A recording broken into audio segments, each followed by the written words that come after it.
Assalamualaikum warahmatullahi wabarakatuh. Waalaikumsalam warahmatullahi wabarakatuh.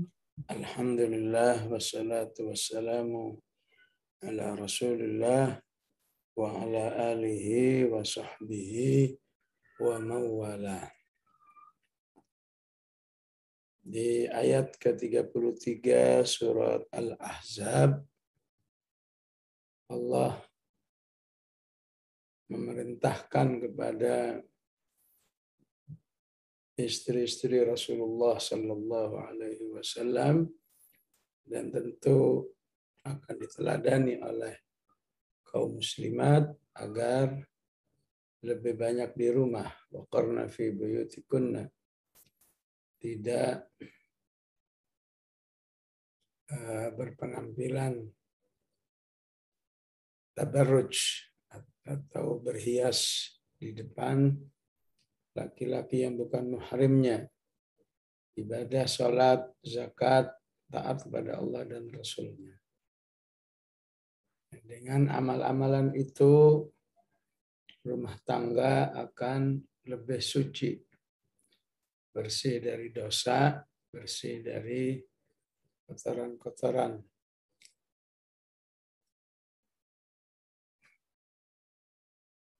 Maka pada ayat berikutnya, A'udzubillahi minasyaitonirrajim, wadhkurna ma yutla fi buyutikunna min ayatillahi wal hikmah, innallaha kana latifan khabira. Shadaqallahul azim. Dan pelajarilah apa yang bisa dibaca di rumah-rumah kalian berupa Al-Quran, ayat-ayat Allah dan hadis. Sungguhnya Allah Maha Latif dan Maha Mengetahui. Ayat ini seharusnya menjadi pemahaman bagi kita, ya, sebagai jawaban apa yang terkesan apabila wanita itu terlalu sering di rumah, maka akan kehilangan hak mencari ilmunya, ya, hak belajar. Apa kalau sekarang hak kuliah dan lain sebagainya. Ya. Maka Al-Quran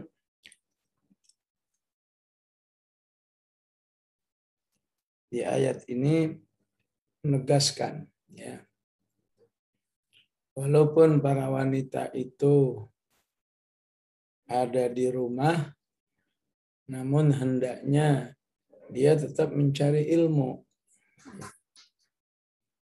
Dia tetap bersemangat menambah pengetahuannya. Dan sumber pengetahuan yang paling utama adalah Al-Quran dan hadis. Inilah yang dimaksud dengan wadhkurna ma yutla fi buyutikunna. Ya. Jadi masih ada sambungan dengan ayat 33. Waqarna fi buyutikunna. Istilahnya diam di rumah. Ya. Ya. Ngapain di antaranya? Utamanya adalah mencari ilmu. Wadhkurna fi buyutikunna. Ya. Ma yutla fi buyutikunna. Sehingga ini harus menjadi sistem yang terbangun, ya. Misalnya wanita itu harus berpengetahuan, ya. Sistem ini harus dibangun. Jadi ketika ayat ini dilaksanakan, maka insya Allah tidak berdampak, ya. Wallahu a'lam, seperti yang diisukan, ya, terhadap kaum muslimat di Afghanistan, ya.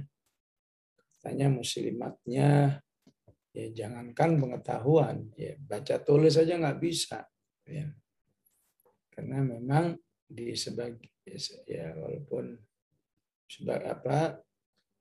karena untuk wanita-wanita muslimat yang yang istilahnya mutadayyinat, yang religius, yang melaksanakan Islam dengan baik, memang bagi mazhab Abu Hanifah ya sebagai mazhab yang paling dianut di Afghanistan, memang wanita betul-betul di rumah, wanita bercadar secara utuh.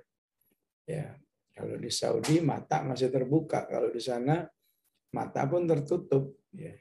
Jadi matanya masih tertutup ya, dengan cara mereka, ya, yaitu misalnya ada jaring di sini ya, ketat sekali ya.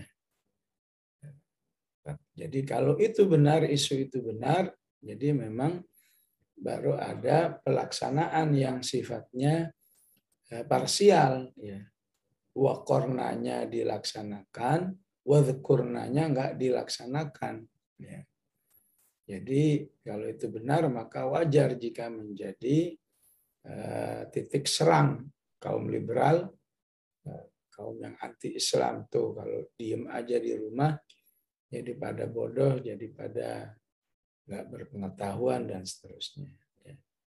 Padahal kalau ayat ini dilaksanakan, ya harus dipersiapkan daya dukungnya yang lain. Walaupun di rumah tetap wanita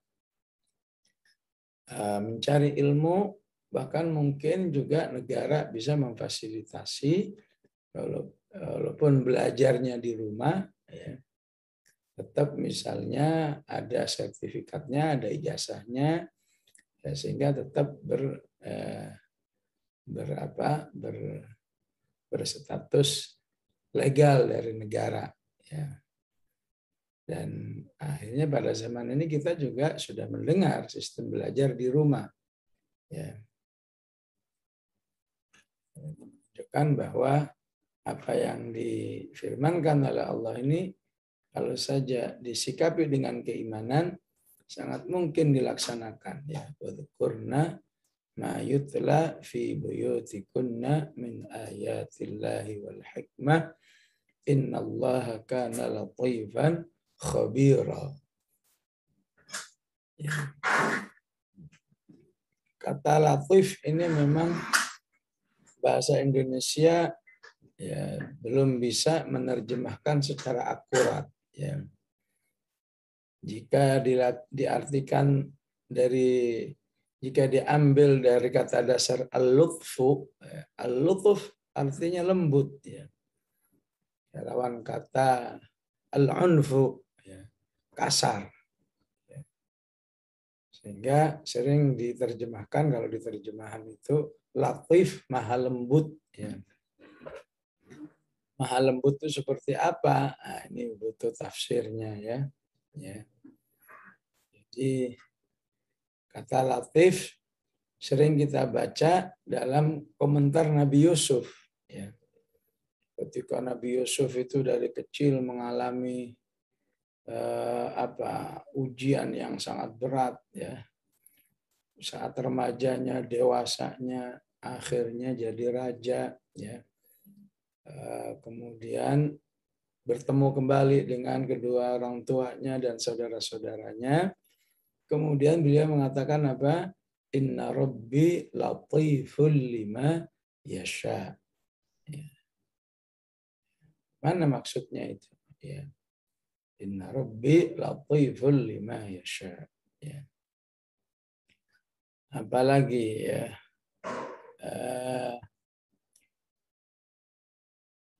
Di surat Asy-Syura juga begitu. Innallaha latifun khabir. Ya. Terkait pada ayat tentang rezeki, ya.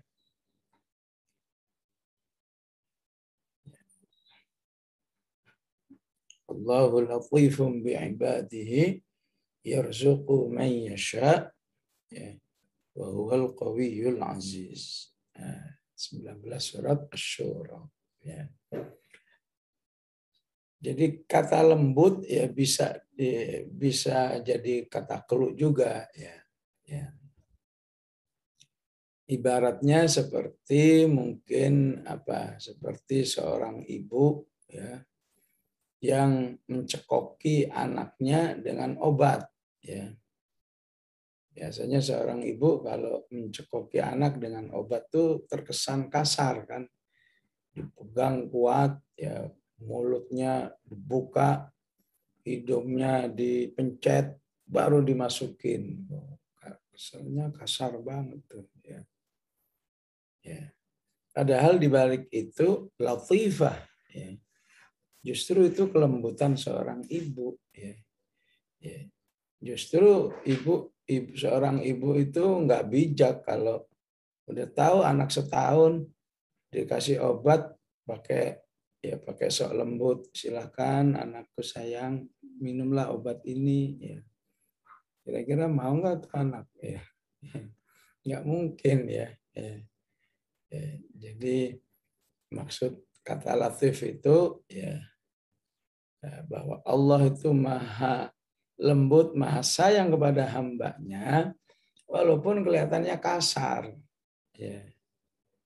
Begitu anaknya udah kelas SMP, lagi akrab-akrabnya dengan orang tuanya, dipesantrenin. Ya tahu sendiri seenak-enaknya pesantren, ya suasana beda dengan di rumah. Ya. Kelihatannya seorang ibu di sini raja tega, ya. Atau ratu tega. Tapi di balik itu justru seorang ibu melakukan pemisahan terhadap anaknya, tentu ini bagi yang ingin menyantrenkan, ya. Walaupun tanpa pesantren insya Allah kalau mampu juga bisa, ya. Ya. Jadi ketika dipesantrenkan sepertinya kasar, sepertinya sadis gitu. Anak masih butuh perhatian, tiba-tiba dipisahkan. Tapi untuk apa seorang ibu melakukan semuanya? Tentu untuk masa depan anaknya. Dia ingin anaknya jadi soleh. Dia ingin anaknya jadi alim dan lain sebagainya. Ya. Nah begitulah ketika Nabi Yusuf mengatakan Inna Rabbi latiful lima yasha. Ya.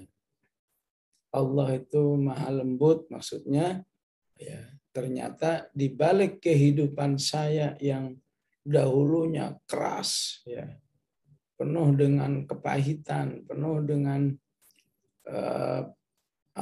tekanan-tekanan, ya, di penjara, di fitnah dan lain sebagainya, ternyata endingnya agar saya mendapat nikmat seperti ini, jadi raja, berkumpul kembali dengan keluarganya dan lain sebagainya.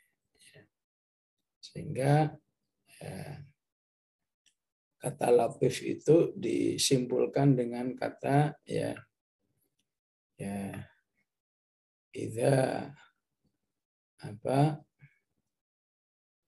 azumal bala'u kaburan na'ma'u.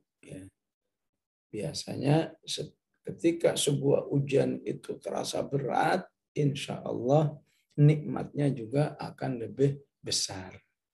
Ya. Akan beda kalau saja Nabi Yusuf itu ujiannya cuma keluar dari sumur, udah selesai gitu deh. Ya. Ya, tapi keluar dari sumur, dijual belikan, masuk istana, difitnah, jadi fitnah, masuk penjara dan lain sebagainya.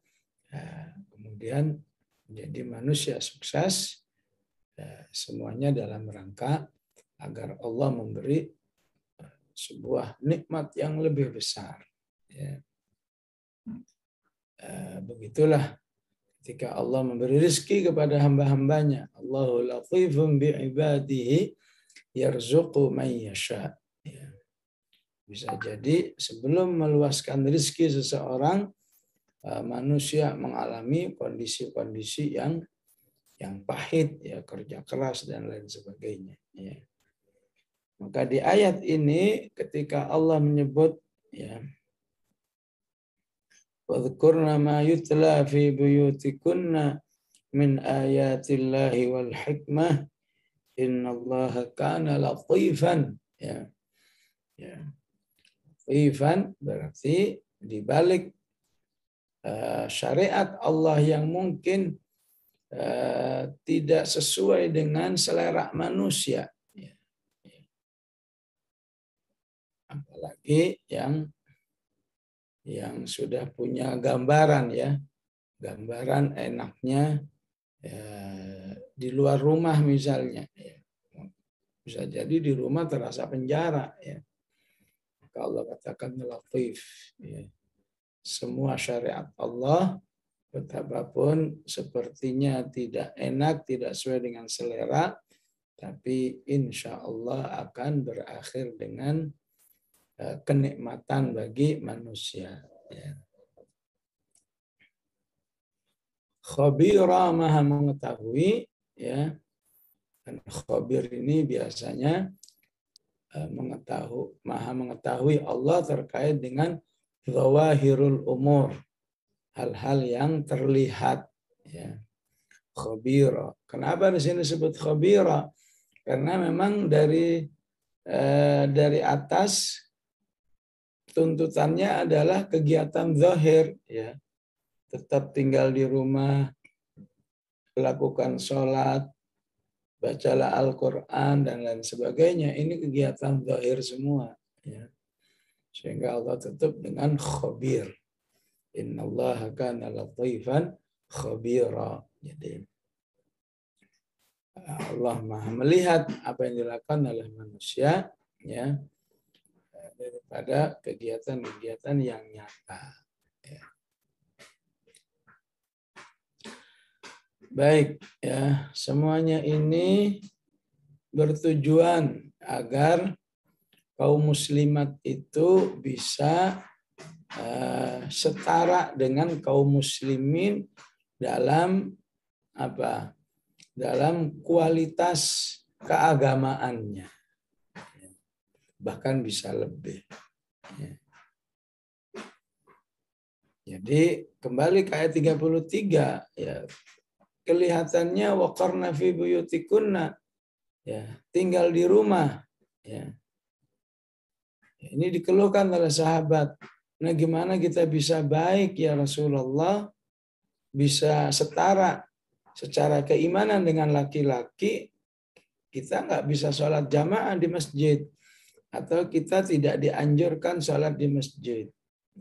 Maka pertanyaan ini nanti dijawab oleh ayat 35 ini. Tetap kalian bisa setara dengan kaum laki-laki yang taat kepada Allah. Ya. Yang lain bertanya lagi, ya Rasulullah, gimana kita ini muslimat bisa seimbang kedudukan agamanya dengan laki-laki? Kita nggak boleh berjihad. Kita tidak dianjurkan untuk turun angkat senjata. Ya. Maka ayat ini sebagai jawaban bahwa kaum muslimat pun di sisi Allah bisa sama. Ya.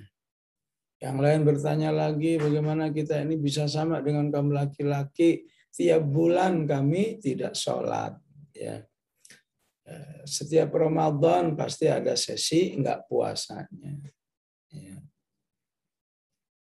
Ada penjelasan lagi, gimana mungkin kan kami ini istilahnya makhluk yang lebih banyak menggunakan perasaan, ya, daripada logika, ya.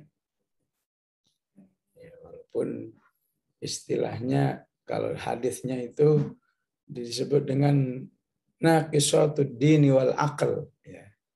Ini terjemahannya kalau bahasa Indonesia bisa salah paham, ya. Bisa dianggap pelecehan.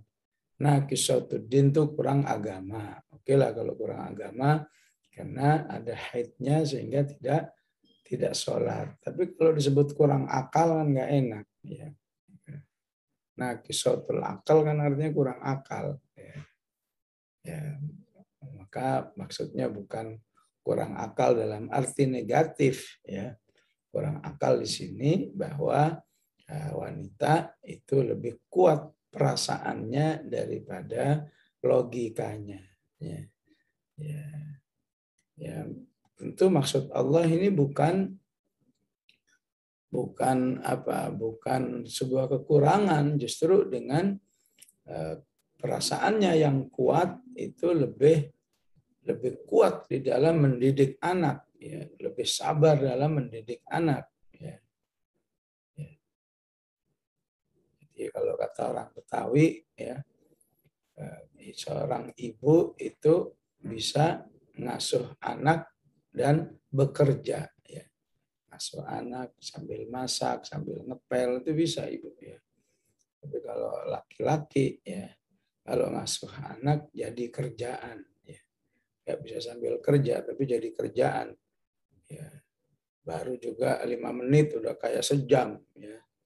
Ya, kenapa? Karena perasaannya beda sama ibu-ibu. Ya. Nah itu juga dipertanyakan bagaimana mungkin kami ini bisa setara secara keagamaan. Maka Allah jawab dengan ayat, enggak, tetap kalian bisa setara dengan kaum laki-laki kalau amal-amal kalian seperti yang disebut di ayat ini. Ya. Pertama, innal muslimina wal muslimat, istilahnya masuk Islam. Ya. Wal mu'minina wal mu'minat, menjadi orang beriman. Ya. Jadi Ibu, kalau ada satu ayat antara Islam dan iman itu disebut berbarengan, maka maknanya berbeda. Ya. Islam itu awal keimanan, kemudian ketika keislaman itu di follow up, ditindaklanjuti, jadilah keimanan. Ya. Karena di ayat lain nggak disebut Islamnya, langsung mukminun. Misalnya qad aflahal mu'minun alladzina hum fi salatihim khashi'un. Ya, muslimunnya mana? Ya udah masuk, include di dalam istilah itu. Ya. Yang lain juga begitu. Ya. Ketika disebut Islam saja, ya, maka otomatis maksudnya adalah mukmin juga. Ya. Tapi kalau dalam ayat disebut berbarengan, ada Islam, ada iman, maka maknanya berbeda. Islam itu awal keimanan, kemudian setelah ditindaklanjuti menjadi keimanan. Ya. Maka bukti keimanan itu ada amalan yang disebut dengan wal qanitina wal qanitat. Ya. Jadilah mukminah yang memiliki ketaatan secara umum. Ya. Ya, kemarin sudah dibahas ya, bahwa al-qunut secara umum artinya ketaatan. Secara khusus artinya banyak sholat. Ya Maryamu uqnuti li rabbiki wasjudi warka'i ma'ar raki'in. Ya. Maka artinya bisa lakukan ketaatan secara umum ataupun khususnya sholat. Ya. Was-sadiqina was-sadiqat. Ya. Jadilah orang yang jujur, baik laki-laki perempuan. Ini maksud jujur di sini pertama jujur kepada Allah. Ya. Jujur kepada Allah itu artinya apa? Istiqomah. Ya. Pokoknya apapun yang terjadi, saya harus tetap sholat misalnya. Itu namanya shadiqin, shadiqat. Ya. Walaupun kehidupan itu wah susahnya bukan main, saya tetap sholat. Saya tetap beriman. Ya. Walaupun sangat pahit hidup ini. Ya. Walaupun rezekinya sangat sempit, tetap taat kepada Allah. Nah, ini namanya jujur kepada Allah. Ya. Yang sering disebut dengan as-sidqu ma'allah. Ya. Sidqu ma'allah itu enggak ngambekan kepada Allah. Ya. Susah sedikit nyerah, susah sedikit nyerah. Ya. Kepada manusia, ya, sadiqin, sadiqat maksudnya tidak berbohong. Ya. Tidak berbohong, tidak menipu. Ya. Di dalam hadis dikatakan walau kana mazihan, jangan berbohong walaupun cuma bercanda. Ya. Walaupun cuma istilahnya ingin bikin surprise, ya. Jangan bohong. Ya. Di mana HP saya? Nggak tahu, padahal di kantongnya. Orang udah muter-muter, ini HP-nya. Nah, itu yang dimaksud dengan shadiqin, shadiqat. Sabirin, sabirat. Jadilah ya, orang-orang yang bersabar. Ya, ya, tentu dalam 3 kategorinya. Sabar dalam ketaatan, sabar dalam kemaksiatan, ya, sabar dalam ujian. Ya. Sabar dalam ketaatan itu berarti selalu melaksanakan. Sabar dalam kemaksiatan itu berarti meninggalkan. Ya.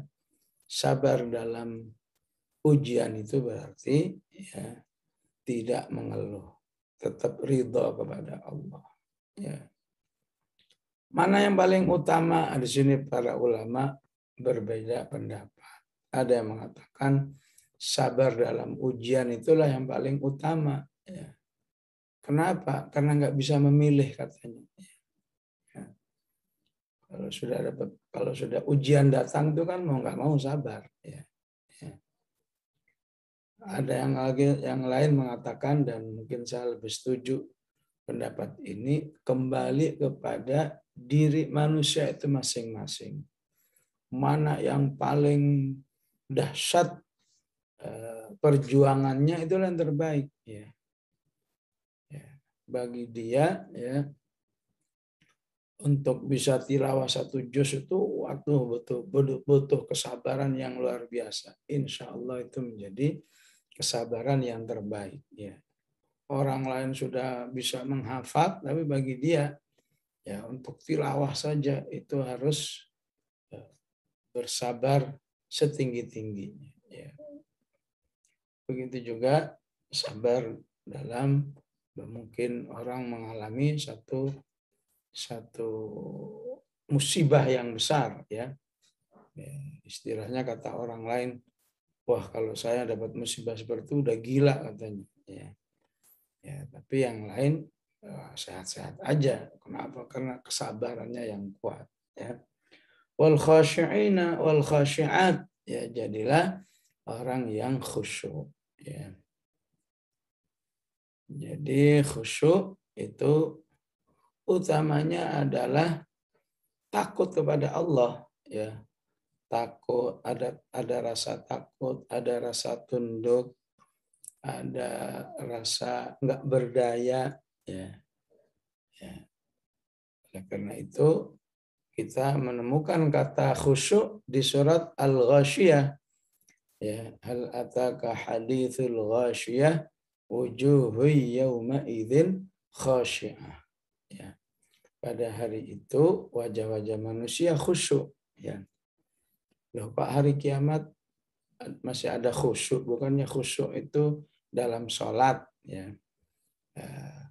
Maka di surat Al-Ghasyiyah itu khusyuk itu artinya secara bahasa.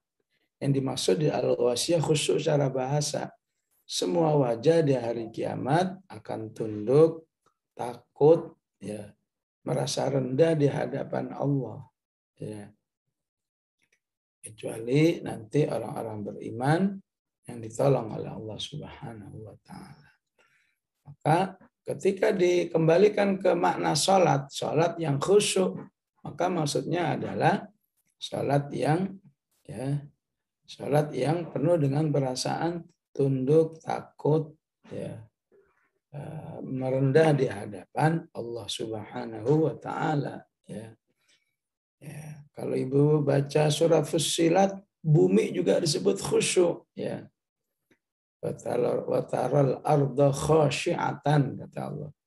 Engkau lihat bumi itu khusyuk. Ya. Maksudnya apa bumi itu khusyuk? Ya. Ya, maksudnya ketika bumi itu tadinya tandus, ya, kemudian kena hujan, jadilah bumi itu bergerak. Ya. Bergerak artinya tumbuh rerumputan dan lain sebagainya. Ya. Begitulah dalam sholat, ya, sungguhnya orang itu ketika sholat maka harus menyerah kepada Allah Subhanahu wa Ta'ala. Ya. Jadi dalam Al-Quran khusyuk itu ada yang dengan makna syar'i, ada yang makna lughawi. Makna syar'inya di Al-Baqarah, illa 'alal khashi'in alladzina yadhunnuna annahum mulaqu rabbihim. Ya. Di surat Al-Mu'minun, qad aflahal mu'minun alladzina hum fi salatihim khashi'un. Ya. Itu makna syar'inya. Maka apabila disatukan, maka kita akan menemukan makna khusyuk yang utuh. Ya. Ya. Jadi makna khusyuk secara utuh itu menyatunya kondisi fisik manusia itu dan hatinya. Ya. Ya, misalnya kondisi fisiknya gimana salat khusyuk itu? Ya, misalnya matanya melihat tempat sujud sehingga kelihatannya tunduk, ya. Ya. Tidak melakukan gerakan-gerakan yang di luar sholat, ya. Ya, ibu-ibu kalau sholat di tempat masyarakat Arab itu bisa itu ya lagi sholat, ya, HP-nya bunyi ting-tung, diambil dilihat itu, oh dari mana ini, baru lagi, ya. Memang nggak batal kata mereka, tapi tidak khusyuk itu namanya, ya.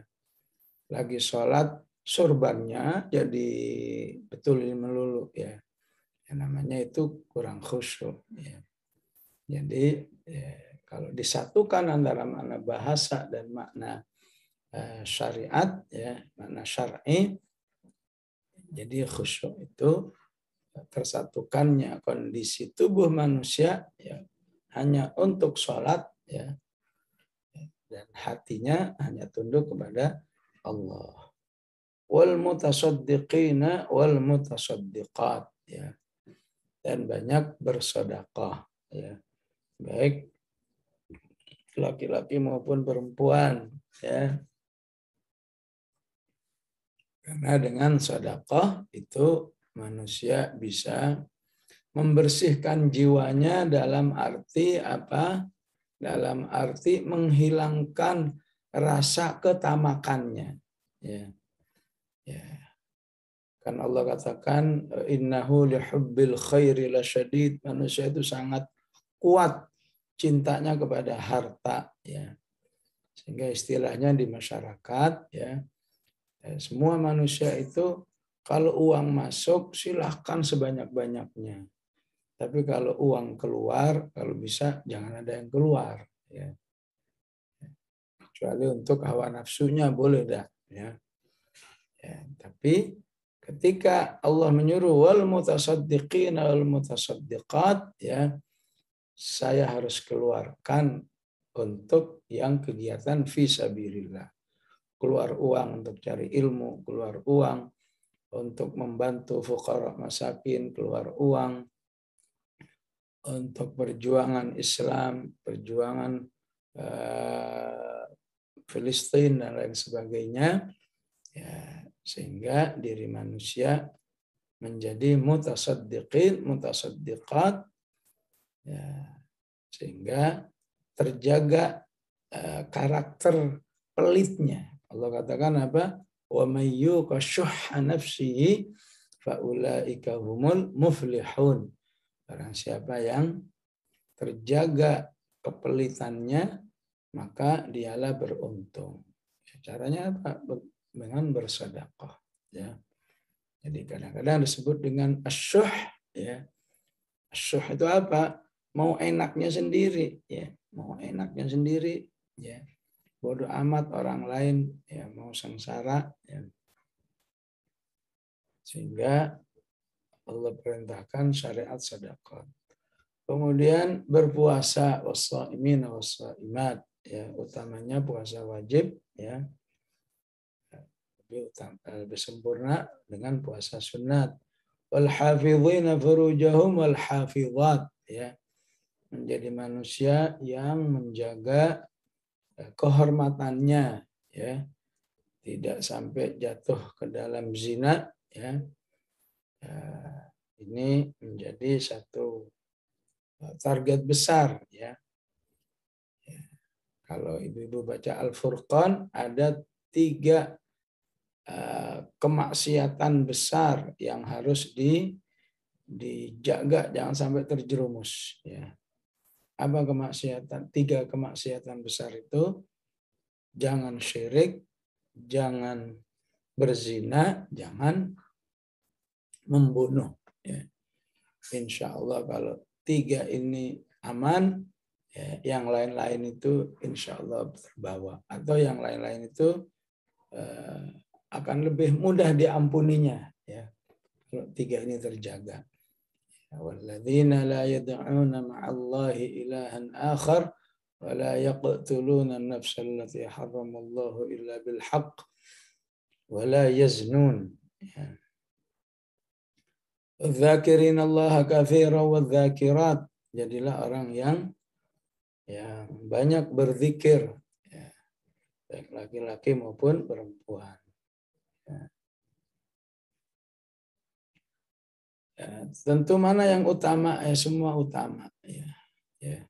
Pada hakikatnya semua amal ini saling harus bisa saling menguatkan, saling motivasi. Ya. Intinya misalnya kalau Anda menjadi orang khusyuk, insya Allah termudahkan menjadi orang yang banyak berzikir. Ya. Kalau Anda menjadi orang yang bersabar, insya Allah mampu melaksanakan ibadah puasa. Ya. Walaupun minimal Ramadan misalnya. Ya. Ini harus bisa saling memotivasi, saling menumbuhkan satu dengan yang lain. Ya.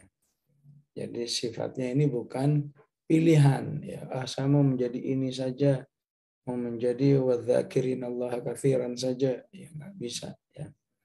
Allah minta semuanya ini menjadi satu kesatuan dalam kehidupan seorang muslim dan muslimah. Ya. Maka siapa yang melakukan semuanya ini akan disediakan ampunan. A'addallahu lahum maghfirah. Ya. Jadi ampunan itu pemahamannya jangan dipahami cuma dari yang sifatnya diucapkan. Ya. Astagfirullah, astagfirullah, Allahumma anta rabbi, la ilaha illa anta. Harus dipahami juga bahwa ampunan itu datangnya juga dari yang sifatnya perbuatan, ya, berpuasa, menjaga kehormatan, berzikir, ya, bersabar, itu semua amal-amal yang insya Allah menghasilkan ampunan dan pahala yang besar, ajran azimah. Maka terakhir harus kita pahami bahwa semua amal ini sesungguhnya menjadi semua amal ini sesungguhnya sudah dilakukan semua oleh istri-istri Rasulullah Sallallahu Alaihi Wasallam. Sehingga di ayat yang ke-6 mengapa Allah katakan wa azwajuhu ummahatuhum. An-nabiyyu aula bil mu'minina min anfusihim wa azwajuhu ummahatuhum. Bahwa istri-istri Rasulullah itu harus mendapat perhatian besar dari kalian.